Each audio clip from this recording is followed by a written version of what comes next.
It's my pleasure to introduce Reverend Joy Lovejoy, and I met her several weeks ago when she came to visit us from Yuma, Arizona. She is a certified, I don't know what the IPEC is, Energy Leadership Life Coach. She was certified in 2014. She leads meditation interface portions of the Sunday service, giving talks at various centers and teaching workshops and classes in person and online. She does pastoral care and prayer ministry in a congregation. She was 3 years as a practitioner before becoming licensed minister in February of 2019, graduating from the Holmes Master's Program in Consciousness. She's currently serving as an ordained CSL minister at the Yuma Center for Spiritual Living. She was certified as an online teacher with CSL in June of 2017. Pre-pandemic, good planning there. Spirit works, right? She is a certified Reiki practitioner. She is also a formerly endorsed CSL chaplain. And she does it's very, very lengthy bio here, so I'm trying to pick and choose to keep it. So she does a lot of work in chaplaincy. It's an awesome resume. Thank you for sharing that. I'm going to skip through that. She enjoys drumming, and our drummer's gone, and using Tibetan bowls to assist with pain management. So sound therapy. 4 years providing spiritual and pastoral care in various clinical areas of a hospital in both palliative ICU and emergency departments, and doing 10 months in hospice. She has 53 years in the workplace, including 10 years doing supervision, 20 plus years of sales, and 4 years of marketing experience. She is a world traveler, mother of 2, grandmother of 4, and she's still with her high school sweetheart, Keith, who is here with us this morning, who is also a life coach and is the lead musician at the Yuma Center for Spiritual Living. Help me welcome Reverend Joy Lovejoy.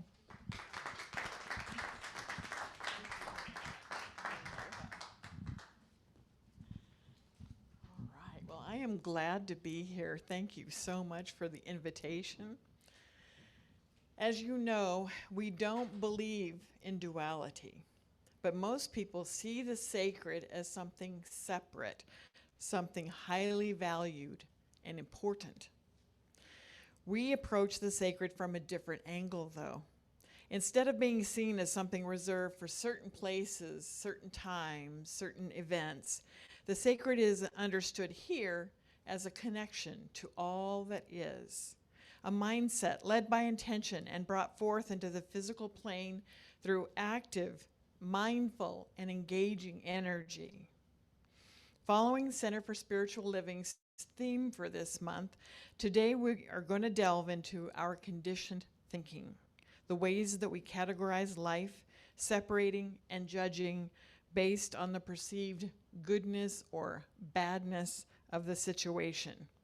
It may seem like there's an ordinary, mundane life and a separate sacredness experienced through religious practices or in nature. But today, let's have that aha experience, that which happens when we realize that everything we experience are aspects of our source, our spirit, the infinite, the universe, loving energy, God, whatever you choose to call your higher power. Before I go any further, please let me make sure that you understand what I mean by sacredness today in this talk. The origin of the word sacred is from the Latin word sacrare, which means connected to God. So I mean something more encompassing. Sacredness is not limited to religious contexts. Sacredness is actually the profound sense of meaning, reverence, and deep connection with all of life. It is a recognition of the extraordinary, not only within ordinary experiences, but even with the unwanted. Adversity often brings out our inner strength, more resilience, and deeper understanding of ourselves. The adventure I'm inviting you to join me on today is to open our awareness to this reality.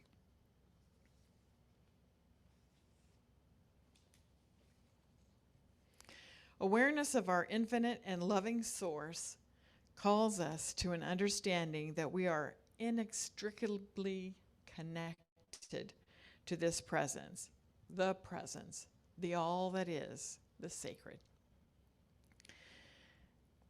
Instead, the sacred can be found in everything that exists if only we attune our attention to this awareness. It operates in, through, and as life. Ernest Holmes says in his book, Love and Law, "There is not a day in my life that goes by that I do not take time to unify myself in consciousness with big things, to know that I am one with all activities, all industries, all commerce, and feel that through reaching out in my mind and encompassing the largest field of activity in the world, then I feel one with the universe, with the infinite stars, and that is to see everything as sacred." When we move past the surface of things, the physical, then we begin to see sacredness in every activity of life. It's easy for us to see the sacred in contemplative practices such as meditation. The connection that is felt during these moments of deep reflection can be almost palpable. In these moments, the reality of our own divinity and connection to all that is feels highlighted. It is that feeling of connection that often leads us to categorize those experiences as sacred. The reality is that this connection can be felt not only during contemplative times, but just as easily by walking in nature, riding a mountain trail on a beautiful morning, dancing with abandon to our favorite tunes, or engaging in deep, meaningful conversations. The sacredness of these moments easily shines through because they loudly invite us to step beyond our metaphysical bounds to the physical plane and to nurture awareness of our own connection to the sacred, to universal mind. On the other hand, the purpose of our brain is to label and categorize. It takes intention to step out of this evolutionary process, to get out of that evolutionary conditioning. However, we can make steps towards developing a mindset, a worldview that looks beyond the appearance of things and sees the inherent truth, beauty, joy, abundance, and peace that is God in everything. This shift creates an expansive view of ourselves, others, and the whole world. Through this lens, the label sacred that was once reserved for a meditation cushion begins to be found in sweeping the floor, brushing our teeth, and even in doing the laundry. This shift becomes a catalyst, and before we know it, we are moving about our lives in a constant awareness and experience of the sacred. This new positive mindset is a blueprint that will outpicture in our interactions with other people, our dedication towards a cause, or in our own personal transformation. This manifestation is what we contribute to the evolution of the collective. This intention becomes one of our most sacred acts, to breathe in, breathe out, and keep moving in ways that remember our connection to all that is. The sacred becomes a way of seeing ourselves, seeing others, and moving about the world. This understanding urges us to ask the question, what has to shift in my awareness to view all things as sacred?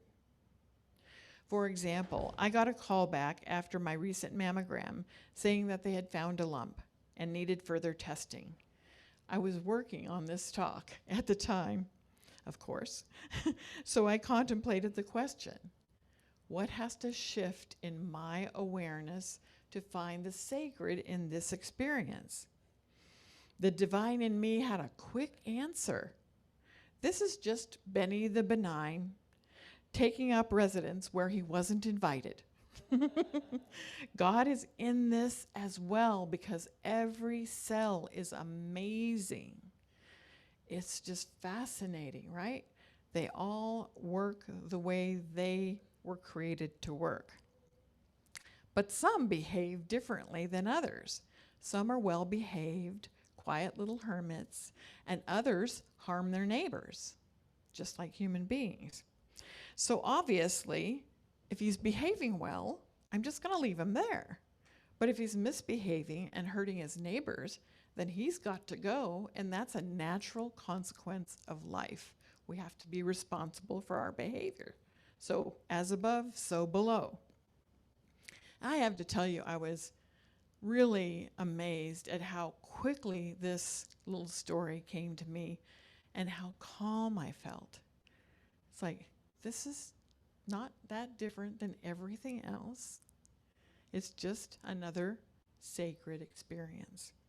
So while I wait for further testing to see how well behaved Benny is, I know that he's keeping his head low. He's on his best behavior because I'm watching. Please note that I did not call this lump mine. This is a very important point. Don't take ownership of anything you don't want, right? It's not my cold or my arthritis.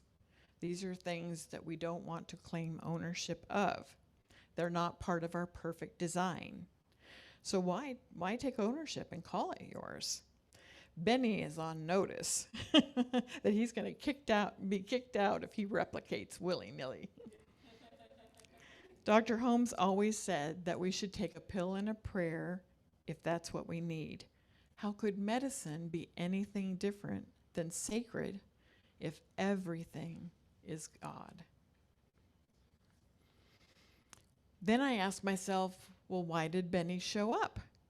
In this question, I found more sacredness, the opportunity to realize that I had accepted a statement without looking at it critically. Do I want to believe that just because my mother, her sister, and her sister's daughter had cancer, that it runs in my family? I was told that, but do I want to believe that? Hey, if 1% of people survive or have not big problems from any disease, why shouldn't we think and know we are that 1%? So I know that just because the books say, the studies say, that people who have families that have cancer in them are more likely to get cancer, well, that's other people.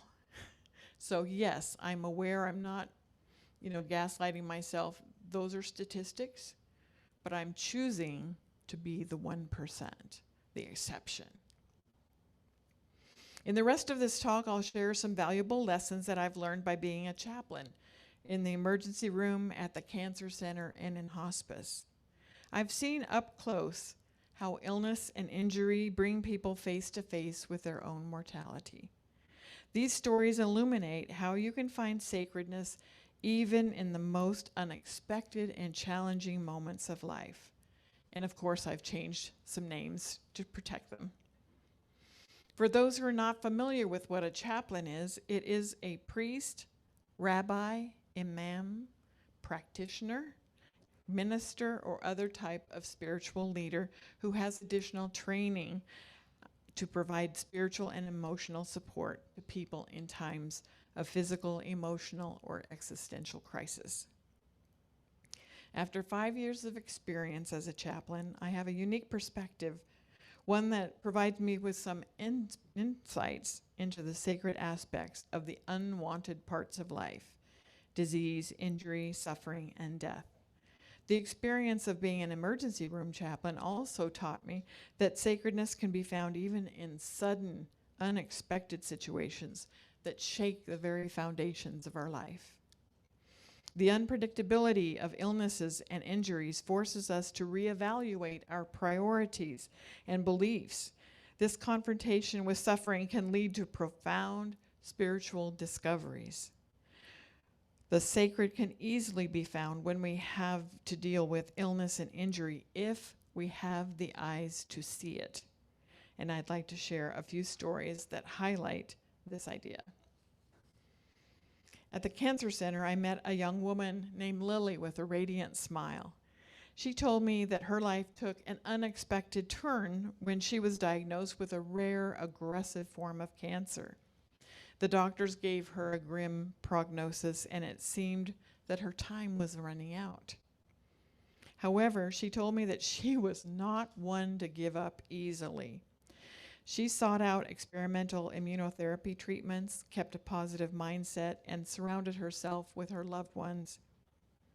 As the months passed, Lily's body started to respond to the treatments. Her tumors began to shrink. And since I kept in touch with her, I know that her cancer went into complete remission. Her recovery was nothing short of a miracle, and it reminded everyone that the power of faith could conquer even the most challenging situations. On the other hand, I remember another patient, Helen, who came into the emergency room. She told us that she had chosen not to treat her stage 4 bone cancer. She was in excruciating pain and felt utterly hopeless. As a chaplain, my role is just to listen and provide spiritual support while the doctors and nurses tried to get her pain under control. Chaplains don't set an agenda or give advice. So while she was talking, she had several revelations. She discovered a deep sense of resilience and faith in herself, and she said that she didn't even know existed. She was completely at peace by the time that she was out of pain, and I was in awe of the strength that she'd found. I first met a young man named John in the emergency room. I went with his doctor into a private consultation room to tell his family how serious his injury was. John had been in a car accident that left him paralyzed. John's family shared with me that he'd always been a cynic, expecting the worst out of life. The doctor shared with them that it was likely that John would never walk again. His mom was in shock, really worried about his ability to cope with this situation. However, 2 months later, when I was rounding on the orthopedic floor, he was there and he was nothing but positive about his future. He told me that he had a nurse when he was in ICU who he really connected with, and that she was the first person that he really shared who he really was. And they made such a connection, it turned his outlook around completely. And he told me that he realized that sacredness lies in the connections that we make with people.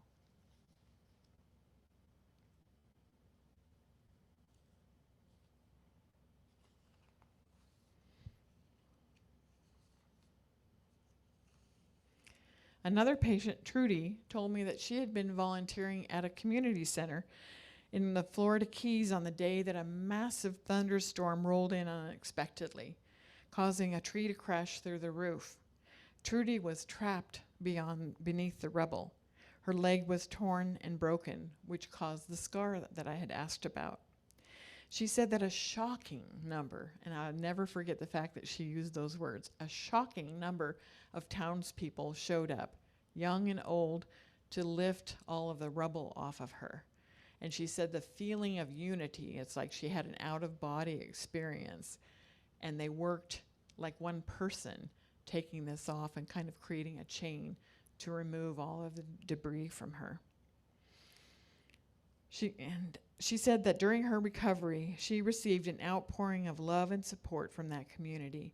Neighbors and friends took turns visiting her in the hospital and then at home, bringing her homemade food, flowers, and words of encouragement. The children in the town even made get well cards, which covered her walls, bringing her warmth and love. Trudy told me that she was so moved by the amount of compassion that she experienced that it really reaffirmed her faith in humanity. And then, when I first met Susan at church, she told me that she was trying to release a bitterness that she had strained her bond with her brother Michael. They were both young adults, and she'd asked for prayer.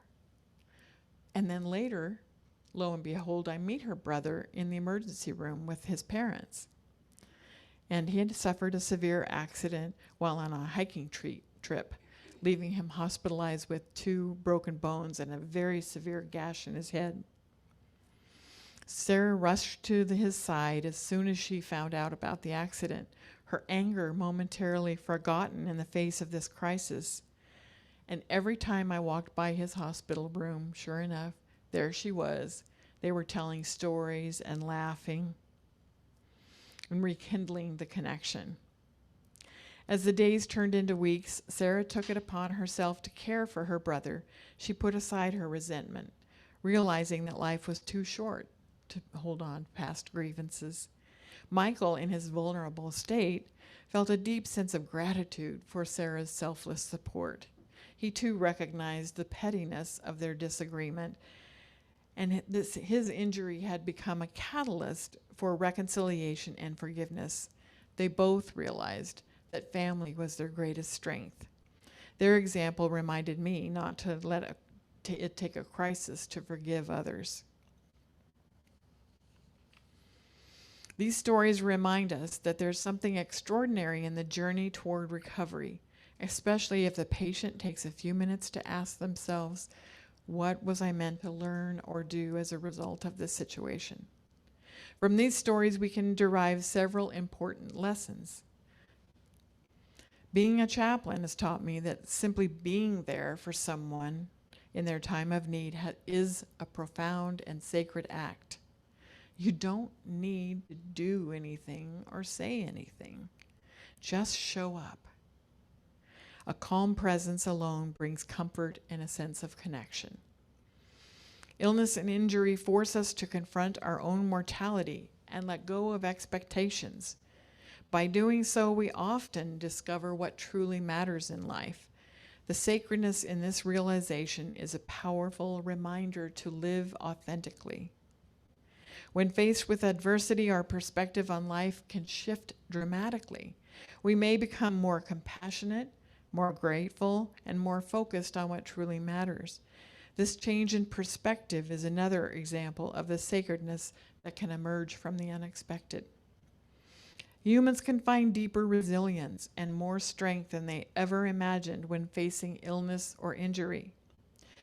They strip away pretenses, and vulnerability can lead to a deeper connections with others and with our own spirituality. The process of acknowledging vulnerability and learning to accept it can be profoundly sacred. It reminds us of our shared humanity and the importance of empathy and compassion. Connections born out of shared vulnerability can be profoundly sacred.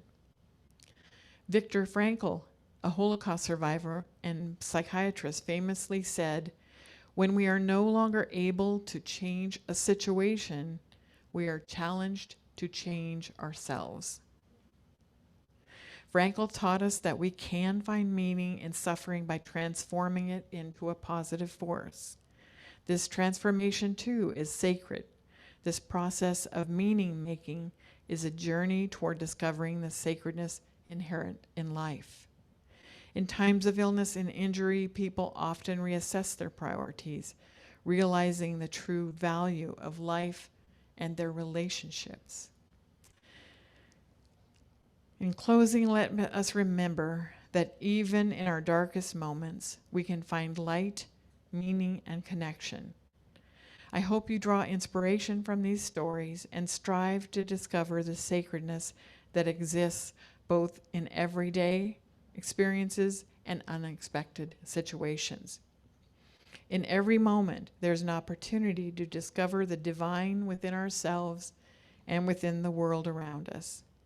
I hope this talk has encouraged you to seek the sacredness in every aspect of your life, while being out in nature, and even in the most challenging moments.